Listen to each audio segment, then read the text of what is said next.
Joe W. Farnham, born December the 22nd, 1910. Little over 100.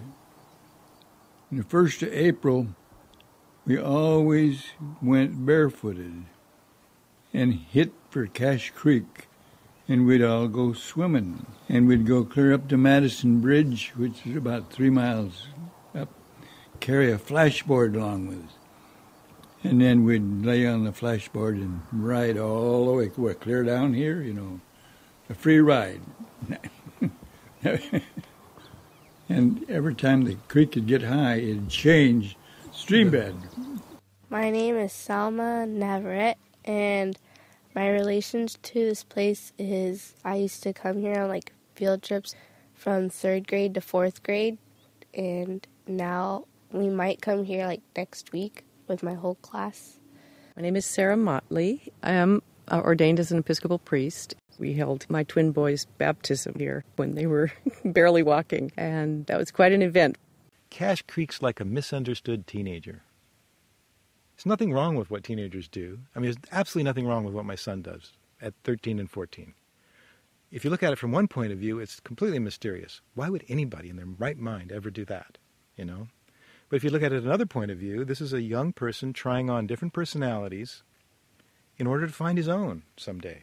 So he tries on this hairdo, tries on this hairdo. Wears this kind of clothes, wears those kind of clothes. Changes weekly sometimes. But if you understand what teenagers need to do and how they need to grow, you look at it as a beautiful process. He's growing and changing and trying on different personalities. The same problem with the creek. I think a lot of people think there's things wrong with this creek. The creek erodes banks. The creek floods here. The creek does that. The creek's not wrong. It's going to rip here and it's going to rip there. That's what it's done for tens of thousands of years. And that's why the gravel miners are here, is because it brought all that gravel down. The creek's not threatening anything. The creek does what it does. We have conflicts, but you could just as well say the gravel miners are threatening the creek, or the agricultural interests are threatening the creek. You could say that just as easily, but we don't. What there is there's a conflict between the activities of the creek and the activities of other people. And what we need to do is deal intelligently with conflict. Conflict's healthy, but you need to deal intelligently with it and lovingly and work something out. Right next to us, where we're standing, is Cache Creek. In the summertime, the water's very clear. It's almost sparkling crystal clear. It's groundwater. It's upwelling from the ground. Everyone depends on wells around here. We've got to take care of the groundwater, not pollute it, manage it properly. An enormous millennia, thousands, tens of thousands, hundreds of thousands of years of this stream moving back and forth, depositing gravel. And the gravel continuously comes down out of the mountains and floods out over this. And miners bought the rights to this land. The gravel that's in Cache Creek is some of the best, and it's also some of the cleanest in the world. So that makes it very inexpensive to mine, and it's like gold. The gravel wars consisted of several different groups. There were many competing interests. There weren't just two sides. First of all, we had the gravel companies themselves that wanted to continue mining aggregate along Cache Creek. There were landowners who were divided. Some wanted to see an aggregate industry. Their own lands perhaps had good deposits of gravel, and it was an economic boon to them. Others just didn't want to have anything more to do with any mining. There was the environmental community. Some wanted no mining at all. Some wanted to see mining off-channel, but with a lot of protections.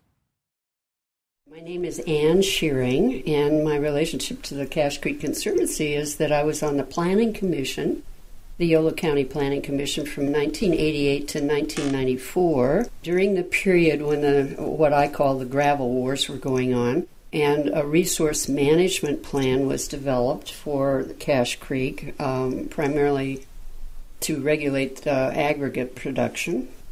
I was sympathetic with both sides. The gravel people are trying to earn a living. They are providing a basic resource. Everybody in the society uses gravel in one way or another. You have to use it in construction.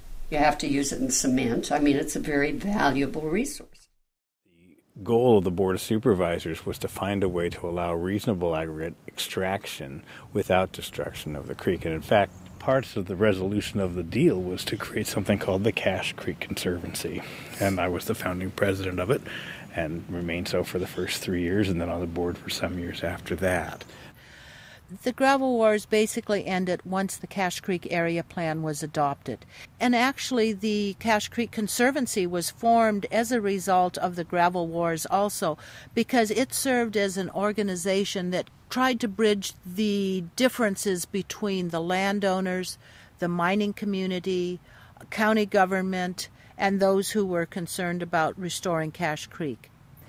One of the things I learned in my service as a county supervisor is that in this day of reduced funding, and it's been going on for a long time, nothing gets done without collaborative behavior. It's really wonderful. We all have more fun when we work together to get things done.